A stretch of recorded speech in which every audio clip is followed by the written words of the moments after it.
Oi, pessoal, sejam muito bem-vindos a mais um episódio do 30 e Tantos Cast. E hoje nós estamos com um convidado muito especial, que desde que nós idealizamos esse programa, ele estava no topo dos nossos convidados, que é o João Vitor Crisóstomo, o primeiro dentista cadeirante do Brasil. E ele veio falar aqui um pouquinho pra gente sobre a rotina dele, sobre a odontologia e... Exatamente, a gente conheceu o João no nosso mestrado, ele é numa turma na frente da nossa, e a gente sempre, quando idealizou esse programa, como a Anísia bem disse, pensamos nele justamente para poder mostrar e tentar entender quais foram os desafios dele ao longo da vida até ele se tornar dentista, porque afinal de contas, como você bem falou, ele é o primeiro dentista cadeirante do país. Então isso desperta a curiosidade dos colegas, de vocês aí que estão em casa, de pessoas que podem se inspirar na história dele. E é isso.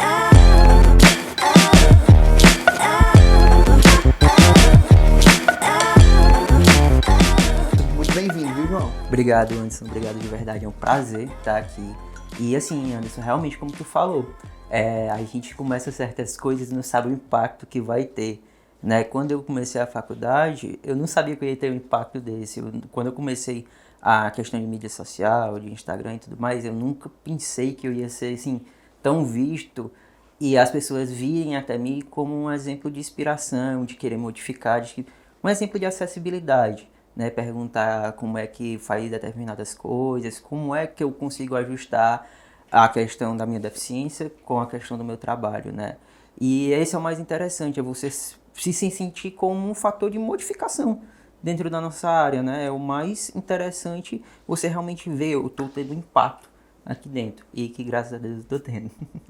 Legal. E João, fala um pouquinho assim sobre você, sobre a sua vida, a sua infância, conta um pouquinho pra gente te conhecer um pouco mais. Pronto, vamos lá. Eu tenho uma deficiência física desde pequeno, desde que eu nasci, certo? Que é osteogênese imperfeita. A gente tem uma malformação no colágeno tipo 2, que é um colágeno que a gente mesmo produz, né? E com isso meus ossos eles ficam muito mais frágeis.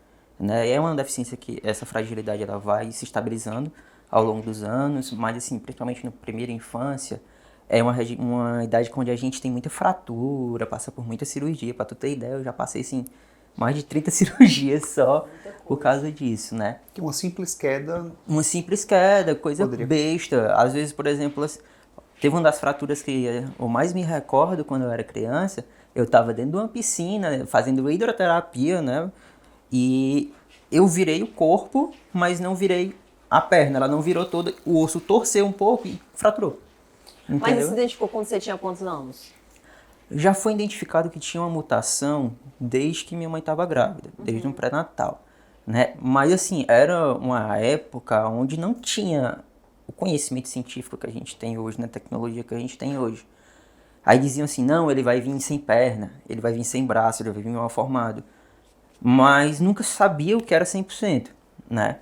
E aí quando eu nasci, viram que tava tudo tranquilo, não tinha nada, entendeu? Eu só era um pouco menor. É tanto que a minha mãe disse que na minha ficha de nascimento, a enfermeira colocou assim, nanismo, e colocou um ponto de interrogação, porque não sabia, né? E assim, até o momento eu era normal, até os meus 8 meses, 6 meses, 1 ano, por aí. Né? E aí a gente descobriu mesmo quando eu era pequenininho, tava brincando com a babá, né? E eu comecei a chorar. Chorar. E minha mãe sem entender.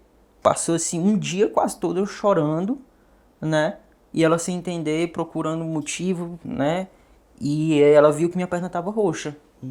No que ela viu que minha perna tava roxa, assim, meio arroxada como se fosse uma pancada, ela me levou no médico. Quando me levou no médico, eu vi que minha perna estava fraturada. E o bebezinho, né? E aí engessaram tudo mais. Aí começou a busca por um ortopedista para entender um pouco, né? E aí com tudo isso, começou a vir a minha primeira dentição, né? Que associado a isso tem a dentinogênese imperfeita, né? E aí começaram a ver que meus dentes eram muito clarinhos, né? Como fossem meio que transparentes. E aí... Mas você chegou a ser uma criança que teve início, andou ou você nunca andou? Não, eu andei. Só que assim, é um processo muito complicado, porque imagina aí, tu é criança, aí tu não pode correr, tu não pode brincar, E às vezes uma coisa besta, como eu disse, na piscina tu vai e quebra a perna. Aham. Aí tu passa aí 45 dias, um mês com a perna engessada. Aí quando vai novamente, tu tá voltando aquele processo de reabilitação, de voltar a andar e tudo mais, aí pum, quebra de novo. E isso foi gerando vários problemas pra mim, que eu fiz, não, eu vou ficar na cadeira de rodas porque eu vou ter uma autonomia maior. Isso tu tinha mais ou menos que idade? Eu tinha mais ou menos uns 13 anos quando eu decidi ficar na cadeira de rodas mesmo. E no colégio, esse período, como é que era? Assim, na primeira infância, né, eu fiquei mais, eu andava de andador, né, mas como eu disse, eu não tinha autonomia, porque imagina, você tá andando aqui com um andador, eu não conseguia levar uma coisa, não conseguia brincar com um colega. E me diz uma coisa, naquela época você já tinha facilidade em relação à acessibilidade nos locais que você frequentava, escola, as terapias que você deve ter feito, você tinha acessibilidade ou você teve alguma dificuldade em relação a isso? Assim, Anderson, a gente sempre teve dificuldade, né? A gente vive no Brasil, onde a questão de acessibilidade é assim, é de 8 a 80. Você encontra um lugar onde tem tudo e lugares onde não tem nada, né? E assim, na minha infância, foi até complicado encontrar escola, né? Aqui em Fortaleza? Aqui em Fortaleza, porque ninguém queria, né? Ninguém sabia como intervir com isso. A escola não era nem Nem adaptada, né? adaptada. E aí, quando eu comecei na escola, próximo da casa dos meus avós, né? Que esse meu pai e minha mãe moram praticamente na mesma rua, só é um quarteirão de diferença entre os dois. E a minha escola era no final desse quarteirão, né? E era uma escola construtivista onde já tinha um perfil de atender pessoas com deficiência física, deficiência mental e etc, né? Então ela me colocou lá, era uma escola construtivista, mas assim, minha mãe como professora, né, ela sempre dizia assim, o João não vai ser diferente de ninguém. Quiseram colocar numa turma especial, não. O João não tem... O João pensa como todo mundo, o João tem a mesma capacidade mental como todo mundo, então ele vai ficar numa turma normal. Né? Então, assim, sempre foi muito tranquilo com isso, né? Eu fui encontrar mais obstáculos quando eu comecei a ir para o ensino médio, para o ensino fundamental 2, né? Onde tinha isso, aí eu já mudei de escola, eu fui para o Ariçá, né? E aí lá, sim, a gente tem um suporte e tudo mais, mas é muito complicado também para a escola entender certas coisas. Por exemplo, quando você quebra um braço, eu sou canhoto, se eu quebrar o meu braço esquerdo, como é que eu escrevo numa prova? Entendeu? Muitas vezes era visto como aos olhos como desconfiança e tudo mais. E a gente teve também esse trabalho de, vamos dizer assim, de conscientizar até a própria escola com isso, né? Para que a gente pudesse modificar. Porque assim como na odonto, eu venho meio que desbravando desde o começo. E eu sempre soube que ia ser assim, sabe? E todos nós, quando a gente está na fase da adolescência, que a gente se depara com o vestibular, a gente tem que saber, assim, e aí? Agora é o momento de decidir o que a gente quer fazer pro resto da vida, né? Como foi com você? Eu, por exemplo, eu decidi ser dentista com 8 anos de idade. Indo na minha dentista, me inspirando naquilo ali, e desde então eu imaginava fazendo isso. Você, por algum momento, você teve que parar e pensar, eu tenho que fazer alguma coisa que eu acredito que eu não vou ter limitação. Você pensou na sua condição assim, eu talvez tenha que seguir essa área, essa carreira por conta de ser cadeirante. Ou não, se isso nunca foi um empecilho para você. Assim, sim, eu tive que pensar nessa situação porque eu sou uma pessoa bem realista. Minha mãe me criou para ser uma pessoa bem realista com tudo, né? Já é filho único? Não, eu tenho mais 2 irmãos, mais novos. E, assim, quando eu fui fazer o vestibular, era uma situação onde eu meio que não sabia o que fazer. Eu sabia que eu queria a área da saúde. Eu sempre me identifiquei com a saúde pela minha vivência de hospital e tudo mais, né? E aí pensei por muito tempo na medicina. Pensei muito tempo, mas tem esse estigma hoje em dia que tem principalmente em escola particular grande, que tudo é medicina, nada é tão bom se não for medicina, ou é medicina, não é direito. E aí meio que veio um ranço, assim, uma raiva mesmo pra medicina. Não quero. pensei em veterinária, pensei em todas as outras áreas da saúde. E aí foi justamente na época que eu estava fazendo o meu tratamento ortodôntico, porque eu era classe 3 e papapá, né? E inclusive a Catarina, que é a nossa professora do mestrado, era minha ortodontista desde os 8 anos, né? Aí eu comecei a analisar, assim, já que eu estava com a mente pensando no que é que eu ia fazer, poxa, dentista, trabalha sentado, se adapta comigo, beleza. Eu vou estar fazendo aquilo dali que eu gosto, eu vou estar cuidando de outras pessoas, eu posso ir para uma área de cirurgia, do tipo, e é uma área onde eu vou ter um reconhecimento também, né? E aí eu fiquei com essa ideia, né? Mas aí a gente tá naquela parte da rebeldia de adolescente e tudo mais, Isso né? tu tinha mais ou menos quantos anos? Eu tinha uns 17, 16, por aí. A fase do vestibular. Fazer vestibular. E aí eu não queria outras coisas e ficava naquela minha fase rebelde, né? E minha mãe disse, você vai fazer pra odontologia. Você não pensou nisso? Você vai fazer pra odontologia. Aí foi uma briga gigante em casa. Ela pegou minha identidade, fez minha inscrição na Unifor. Isso eu ainda estava no 2º ano. Aí eu fui fazer o vestibular. Quando eu cheguei na Unifor, eu vi, caraca, é aqui. Tu sentiu que era Eu lá? senti. Porque assim, você entra naquele campus. É apaixonante, né? E assim, eu nunca tinha... Porque eu já tinha visto as universidades. E eu nunca tinha visto uma que eu conseguisse ir de uma ponta a outra sozinho. Independente. O Unifor patrocina a gente. Né? Porque a gente a gente é apaixonado realmente pela faculdade, é encantador. Isso aí que você tá falando é pura realidade. E é engraçado o sentimento agora que foi voltar para a Unifor para fazer mestrado, né? Depois de 15 anos de formada.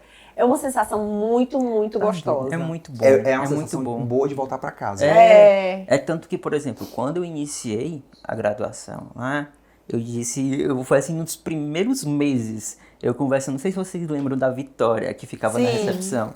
Eu disse, Vitória, eu vou voltar como professor daqui, que eu gostei daqui, entendeu? E aí, quando eu fiz o vestibular, eu senti, é aqui, né? E aí, quando eu fiz, eu passei no 2º ano, aí teve aquele trâmite todo de eu não ter terminado. E tem que pedir autorização especial do colégio, né? Passou Eu passei no segundo 2º ano, só que aí, tipo, tinha que pedir autorização e tudo mais. Aí foi uma briga chata que se demorou muito, passou meu processo de matrícula e eu tive que fazer depois, quando eu Terminou terminei mesmo o terceiro ano. ensino médio, né? E aí, assim, até foi uma questão que me gerou uma certa raiva por causa do colégio. Porque é engraçado.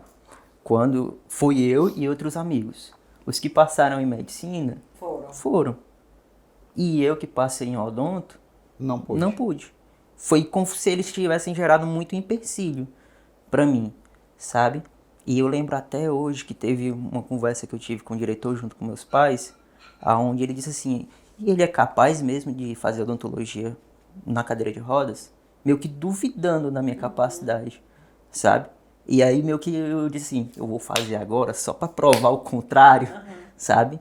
E aí foi assim que eu comecei dentro da odonto lá na Unifor. Passei no terceiro ano. Aí você entrou com 18? Eu entrei com 18. 18. E formou com quantos anos? Eu formei com 23. E como é que foi, assim, durante o período da faculdade, ser cadeirante, como é que era o relacionamento com os colegas, com os professores? Conta um pouquinho pra gente. Eu, no começo, senti medo, não vou mentir. Eu pensei que, sei lá, começar a atender outros pacientes, um paciente não querer ser atendido por mim por preconceito. Mas assim, graças a Deus eu nunca tive. Nunca tive esse tipo de problema. E eu sempre fui uma pessoa muito tranquila. Eu acho que eu chego assim, eu quebro muito a expectativa quando eu chego e sou sorridente, falo, converso e meio que deixa a pessoa à vontade. Sabe? Então nunca tive esse problema. E com amigos e professores foi do mesmo jeito.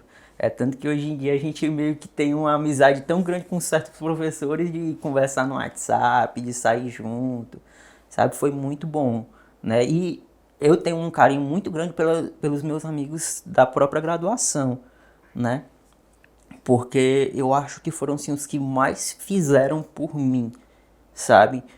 Situação onde, por exemplo, eu quebrei o braço e fiz a prova, mas não ia poder receber a prova.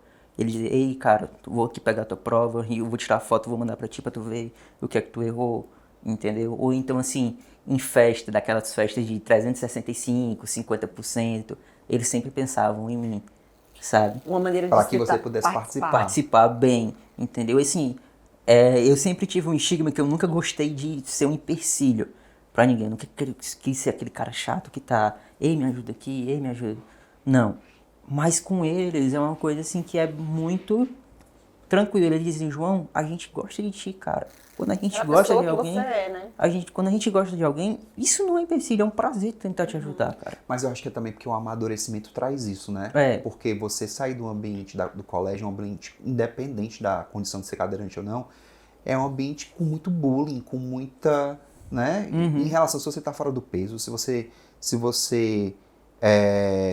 Você é diferente é no diferente de geral. alguma forma, a maioria das crianças são meio cruel, né? Dependendo da Sim. fase.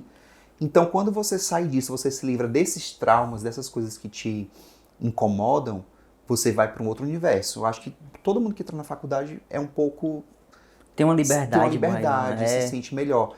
Você está falando, qual a diferença do teu professor da faculdade, além do fato dele ser dentista, para um professor que estava até o terceiro ano contigo? Exatamente. Né? A gente parte do princípio que são pessoas com uma formação boa, pessoas livres de preconceito, enfim. E você ouvir isso do diretor e um mês depois você está na faculdade, tá todo mundo te recebendo de braços abertos, a gente fica se questionando por que isso acontecer. Né? Eu acho assim que até uma própria falha da educação no Brasil. Porque imagina aí, quantas outras pessoas querem chegar a fazer odontologia, mas encontram tantos empecilhos no meio do caminho. Isso estimula qualquer um. Ó, para te dar um exemplo, tá?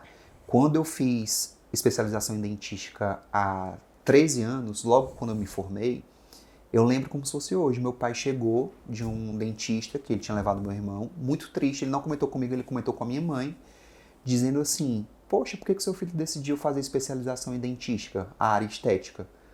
Porque naquela época, você sair da faculdade, as pessoas, os colegas tinham na mente que você poderia fazer restauração sem ser especialista.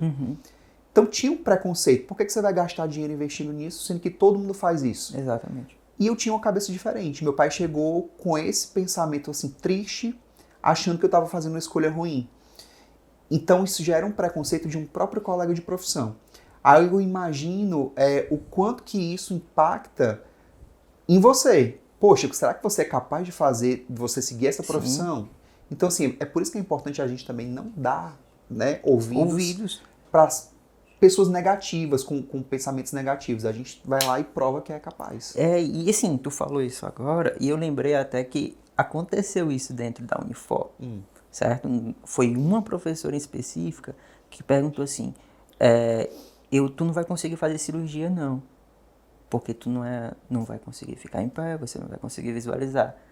Aí eu coloquei isso na minha cabeça e disse, eu vou inventar o meu jeito de fazer cirurgia. É tanto que hoje eu tenho o meu jeito de fazer cirurgia, eu tenho o meu jeito de moldar. Por exemplo, o professor vai ensinar a moldagem. Você coloca aqui e fica por trás do paciente em pé. Não, eu já tenho o meu jeito, que é totalmente diferente. Sim. Entendeu? E é uma questão também de adaptação. E entender qual o jeito que a gente vai fazer cada coisa, cada especialidade diferente. E quando eu escolhi a dentística também, né, eu escolhi pensando nisso. Eu era endodontista, tenho uma formação em odontia, mas não, vou para dentística, porque eu sempre gostei de fazer todo mundo sorrir, né? Eu sempre gostei de manipular com resina, sempre tive muita mão para isso, né? E hoje em dia é uma forma que eu consigo trabalhar até mais confortável também. E você formou com quantos anos, João? Eu formei com 23. Muito com novo. 23. Então você fez mesmo em 5 anos, você não perdeu nenhum período? Não perdi nenhum período. Assim, não foram por empecilhos, né? Teve 2 quedas minhas na Unifor, que eu quebrei o braço, passei um tempo afastado, fiz cirurgia ortognática no meio. Mas assim, voltei, eu ficava de manhã, de tarde, de noite, até 11 horas da noite para poder compensar, que eu não queria atrasar nada. E depois que você se formou, como é que foi? Os pacientes, assim, ficam com receio? Como que foi o mercado de trabalho para você depois de formado com essa condição? Assim, depois que eu me formei, foi uma situação de muito medo. Eu acho que foi até mais medo de quando eu entrar na faculdade. Porque eu pensei assim, cara, será que vai ter alguma clínica que vai querer me contratar, né? E aí eu gosto de dizer assim, que tudo na minha vida parece que vem assim planejado, né? Eu tava meio que assim desesperado, tava naquelas vésperas de tirar CRO e tudo mais. E eu não sabia onde que ia trabalhar, não sabia. E aí um colega meu me ligou, disse, João, eu tô aqui com um ex-aluno da Unifor, que ele tem uma clínica e tá procurando um dentista. E eu sei que tu conhece muita gente, eu queria saber se tu não conhece alguém. Aí eu digo, certo, onde é que é a clínica? Em São Gonçalo do Amarante. Aí, poxa, meu pai tem sítio lá, a gente tem sítio lá. Eu vou. Aí é tanto que esse meu amigo não falou que eu era cadeirante, né? E aí, quem era o dono da clínica era justamente o Thiago, que é nosso amigo do mestrado. Eu conheci ele lá. E aí eu comecei a conversar com o Thiago, e aí o Thiago descobriu, o João é cadeirante. E o Thiago ficou assim, vixe, caraca, ele é cadeirante. Mas ele, no momento ele pensou assim, será que ele vai conseguir? Ele pensou assim, será que a minha clínica tá adaptada para ele? Entendeu? Essa foi a preocupação dele. E aí, isso foi numa sexta-feira. Na segunda-feira, eu fui de Fortaleza até São Gonçalo, só para ver lá a clínica que ele pediu para conversar pessoalmente comigo. E assim, tudo adaptado, tudo tranquilo. Acho que o máximo que o Thiago fez foi fazer uma pequena rampa na entrada lá da clínica, porque o resto foi muito mesmo tranquilo. E eu fiquei com medo de, principalmente para o público de interior, não tem aquela instrução, né? A gente fica com medo de sofrer preconceito. E acabou que foi muito tranquilo, foi assim, uma das melhores experiências minha, foi onde eu meio que criei mão realmente para odontologia, né? E te deu confiança. Me deu pra confiança seguir. e saber a tratativa de como chegar numa situação dessa e você intervir. Se você vê que aquele paciente já olha para você de um jeito diferente, você já quebra aquele gelo, você é mais atrativo com ele, conversa, mas você passa uma confiança maior. E assim, você é cadeirante, mas você tem força no pé. Então você consegue mexer no equipamento odontológico como qualquer pessoa, qualquer dentista. Mas vale ressaltar também que dependendo de como for a condição, acho que as empresas elas têm que estar prontas para fazer essas adaptações, né? Em vez de a pessoa que não tenha força no pé, talvez conseguir acionar um motor, apertando o botão, alguma coisa. Eu não sei se isso já existe, mas se não existe, o ideal é que exista, porque a gente está aqui justamente para incentivar pessoas que têm esse sonho de serem dentistas e mostrar que é possível. Inclusive, assim, é uma coisa que eu até abordei num artigo que eu fiz, né? Que é a inclusão de usuários de cadeira de rodas na odontologia. A gente publicou esse artigo, a gente comparou várias universidades do Brasil, que a gente pegou alunos e profissionais que utilizavam cadeira de rodas, e aí a gente também pegou um profissional francês, né? Pra gente ter esse paralelo de como é que é num país, entre aspas, desenvolvido, né? E esses outros alunos, eles não tinham também o movimento da perna, né? E aí a universidade contratou um grupo de técnicos para fazer essa adaptação. Eu sei que algumas marcas, sim, já têm as adaptações, né? Mas você meio que tem que comprar a parte, você tem que pedir a parte para elas, né? Mas sim, existem. Tem algumas que são mais grosseiras, que são feitas pelos técnicos mesmo, e tem também outras que são mais clean, assim, por exemplo, a do profissional francês era um negocinho bem pequenininho que ele prendia com 2 dedos, pra tu ter ideia, entendeu? Então, assim, tem várias adaptações que as empresas já têm, mas as que não têm, tem empresas especializadas para isso também. Como que surgiu a ideia de fazer o Instagram Dentista Sobre Rodas? É o teu Instagram pessoal, não, profissional. Lá você fala do seu trabalho. Eu falo meu trabalho, falo minha vivência diária, acessibilidade, etc, né? E eu sou assim, eu sou uma pessoa que eu gosto muito também de ser descontraído, né? De vez em quando eu faço uma coisinha pra descontrair lá, né? E assim, surgiu, eu era pra ter feito antes, muito tempo antes, né? Eu surgi no meu último ano de graduação, né? Tava ali naquele início de 2020, antes de pandemia, de tudo, né? Foi uma ideia de um amigo meu, né? Lá da Unifor também. E ele disse, por que tu nunca fez uma coisa assim pra mostrar como é que é teu trabalho, etc. Como é que é isso? Por que tu nunca fez? Eu, rapaz, realmente eu nunca tinha pensado nisso. Eu até tinha certo modo de vergonha de ficar falando, né? E tudo mais. Achava que ninguém ia ligar, né? E aí, quando eu fiz o Dente sobre Rodas, foi meio que um boom, assim. Eu me impressionei, porque eu nunca tive, sei lá, 600, 700 curtidas numa foto. Aham. A primeira foto do Dente sobre Rodas foi lá em cima, mais de 10 mil visualizações, não sei o que. Eu, caramba, que negócio foi esse? Pera. Aí eu fui entendendo um pouco mais dessa questão de marketing digital, planejar post e tudo mais. Eu fui meio que pegando a mão, é tanto que hoje eu ainda que cuido de tudo lá. Mas eu fui pegando dica com um amigo que faz marketing, o outro que cuida desse negócio de design. Eu fui pegando um pouquinho de cada e fui fazendo, e é interessante porque é onde está me dando essa visibilidade, não só aqui no Ceará, mas no Brasil inteiro, entendeu? Já fui chamado por CIOSP por causa disso, para falar de questão de acessibilidade. Então, assim, foi uma ideia meio que despretensiosa que deu super, hiper, mega certo, né? E é uma porta também de entrada para os pacientes te conhecerem e chegar até o teu consultório, né? Assim, eu digo assim que muitos dos meus pacientes são indicados de amigos meus e eles vêm pro meu Instagram para meio que confirmar, ele é bom mesmo. Aí sim, como fosse um fator de confirmação, não de trazer direto, sabe? Mas assim, hoje em dia é uma das coisas que mais está me dando realmente o retorno.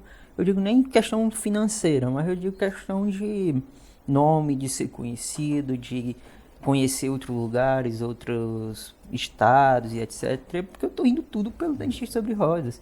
Já tô com proposta aí para dar palestra em Brasília, não sei onde, tudo por causa disso. Porque a sua história realmente é inspiradora, né? Sim.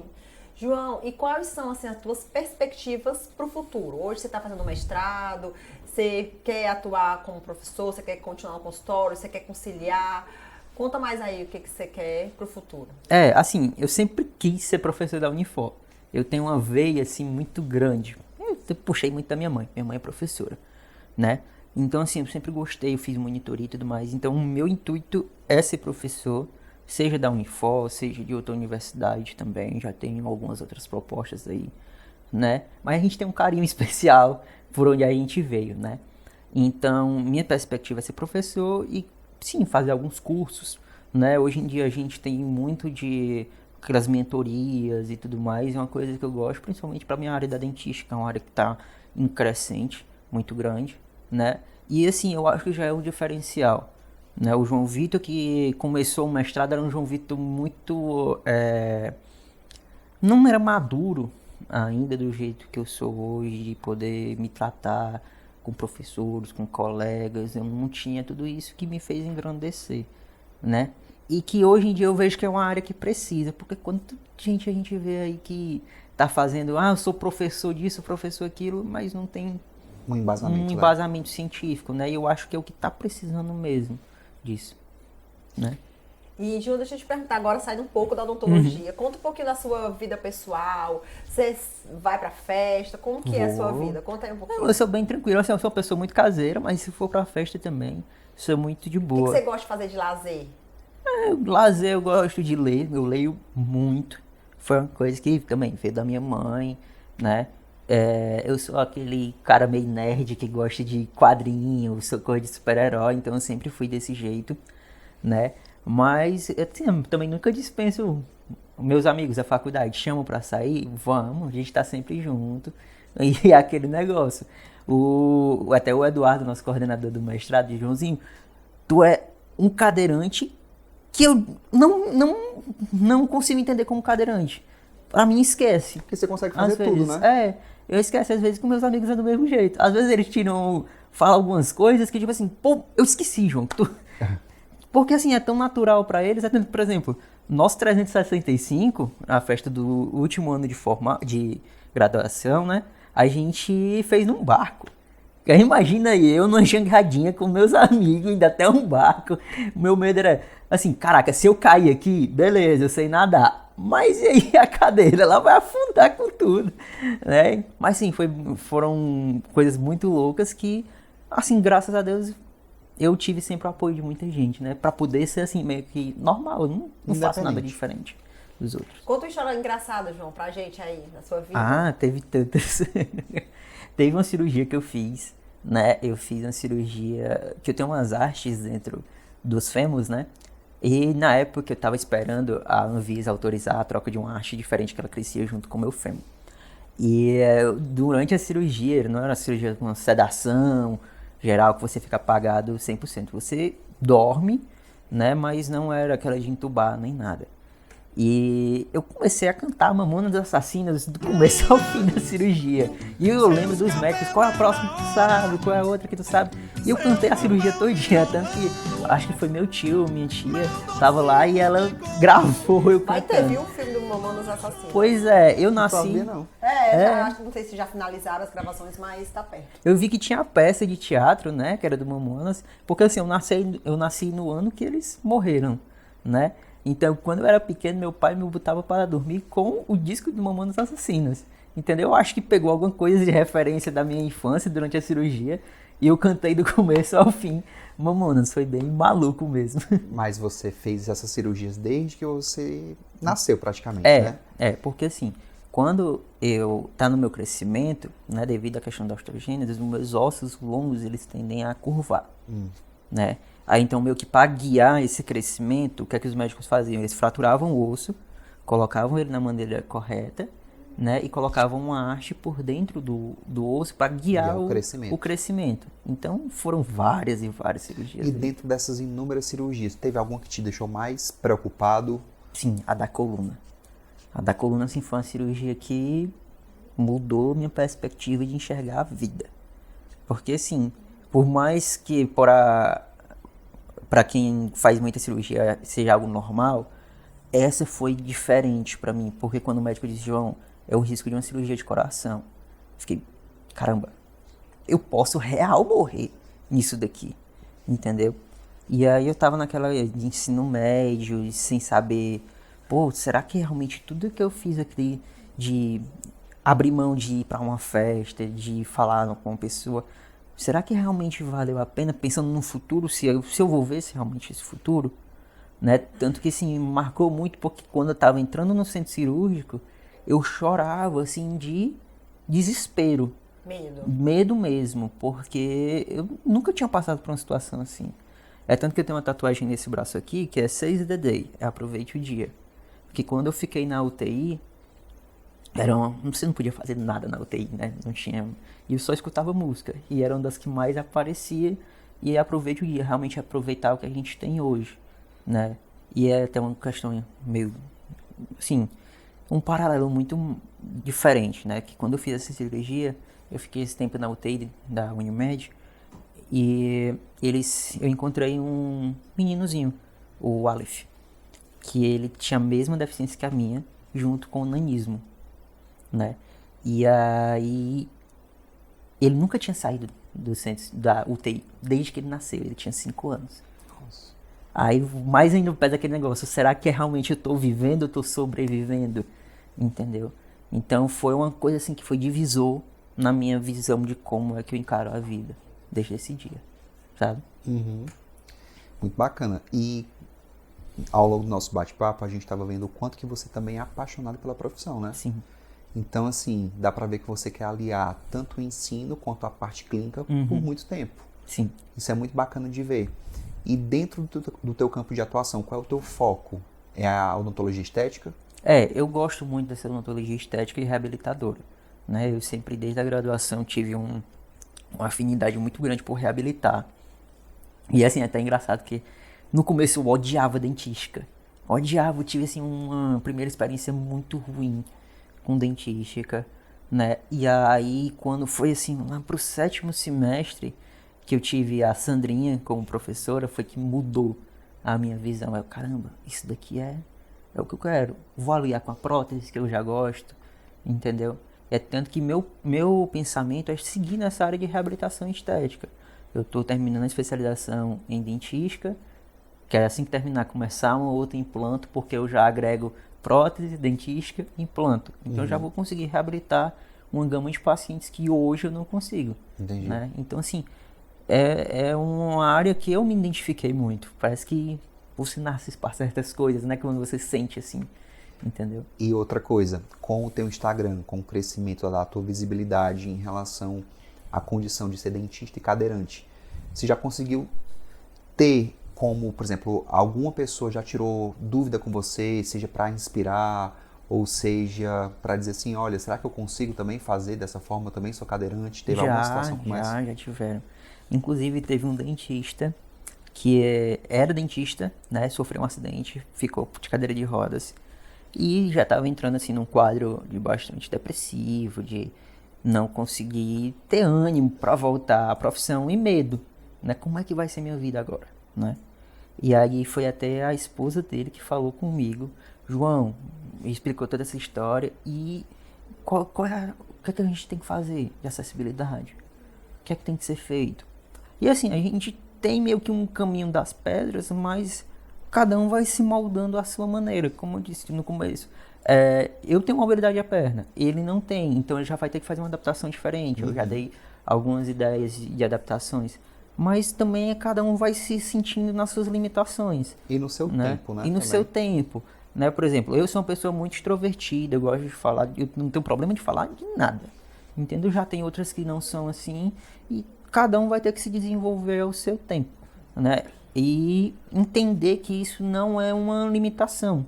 Isso pode ser assim um obstáculo naquele caminho, mas que é um obstáculo que facilmente você consegue sobrepor. Você fala isso agora, eu achei interessante, lembrando do começo da nossa conversa, né? Muitas vezes a gente encontra obstáculos, mas na verdade são obstáculos que outras pessoas colocam Exatamente. na nossa vida, né? Tipo assim, você falou assim do começo na sua infância, no colégio e tudo mais, foram muito mais desafios que foram colocados em você por professores, por diretores, do que propriamente algo que você pensava em se limitar. As pessoas tentavam te limitar. Muitas. As pessoas hoje em dia tentam limitar umas às outras. E você vê como um desafio, né? Que você faz questão de provar que você consegue. Porque assim, foi uma visão que eu fui criando com o tempo.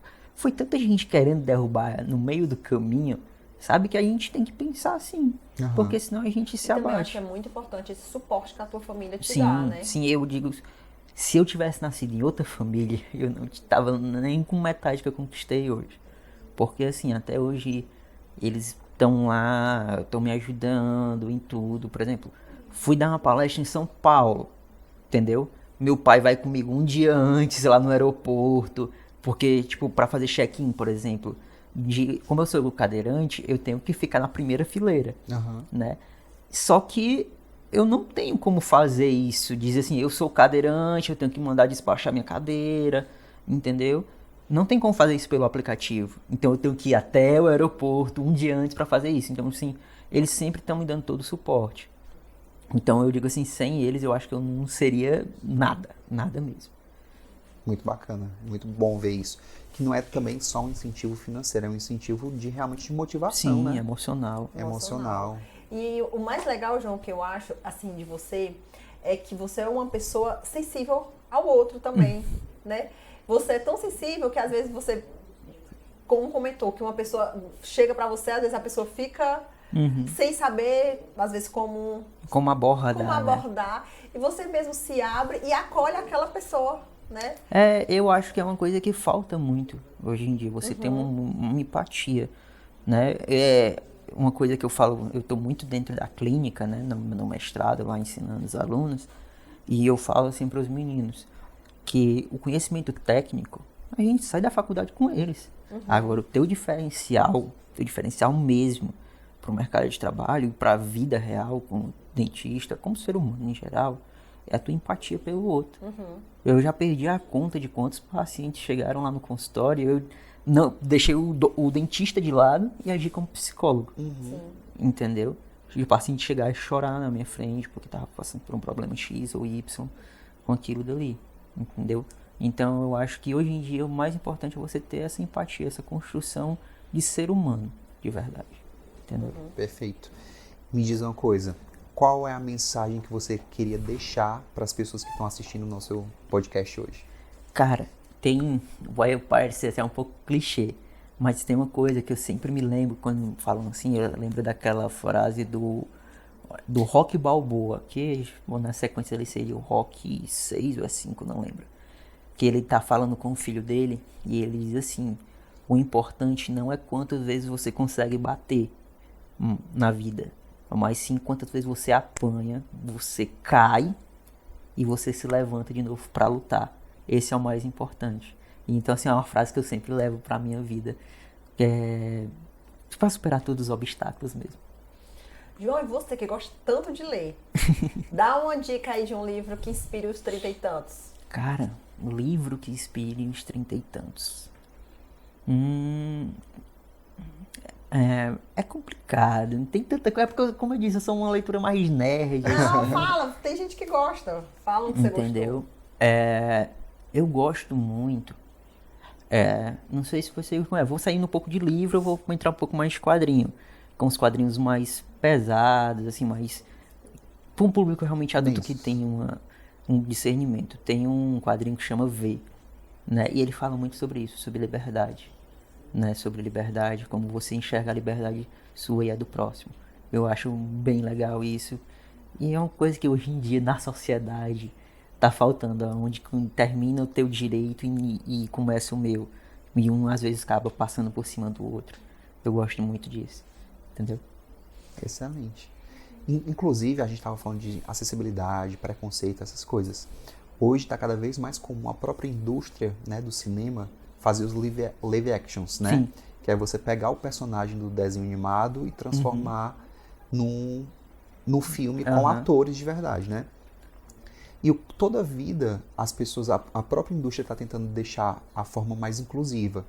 Pega uma sereia que não existe, né? Não existe, é uma coisa imaginária, e a atriz sofre preconceito ou o próprio filme por ser uma atriz escolhida negra. Sim. Eu estava lendo ontem, estão querendo fazer a mesma coisa com a Branca de Neve e pela primeira vez uma releitura com a Branca de Neve que não seja branca. E mais um motivo. Então, assim, a sociedade às vezes está um pouco doente em relação a isso, né? De colocar preconceitos, ou seja, por que eu vou me importar com a cor da pele da atriz que vai interpretar uma sereia? Uma sereia não existe. Exatamente. Né? Então, assim, isso é muito importante estar falando, porque a gente tem sempre buscando esses canais e tentando fazer com que as pessoas entendam, aprendam, porque o preconceito é uma ignorância, né? Então, assim, se você um dia sofreu, assim, eu acho que você tem que pensar e também colocar na cabeça, poxa, coitada dessa pessoa, porque ela é assim, porque ela é limitada intelectualmente, por algum motivo. E é engraçado, assim, tu falou de cinema, né? Aí as pessoas ficam assim, mas não tem nenhum deficiente no cinema grande. Aí eu digo assim, cara, um dos maiores vilões de todos os tempos da cultura pop é deficiente. Não, quem é, João? Darth Vader. Você vê, o cara não teve perna, não tem braço, ele vive com um monte de robô lá ao redor e é um dos maiores vilões de todos os tempos. Entendeu? Por mais que ele seja um vilão e tudo mais. Mas, poxa, olha isso.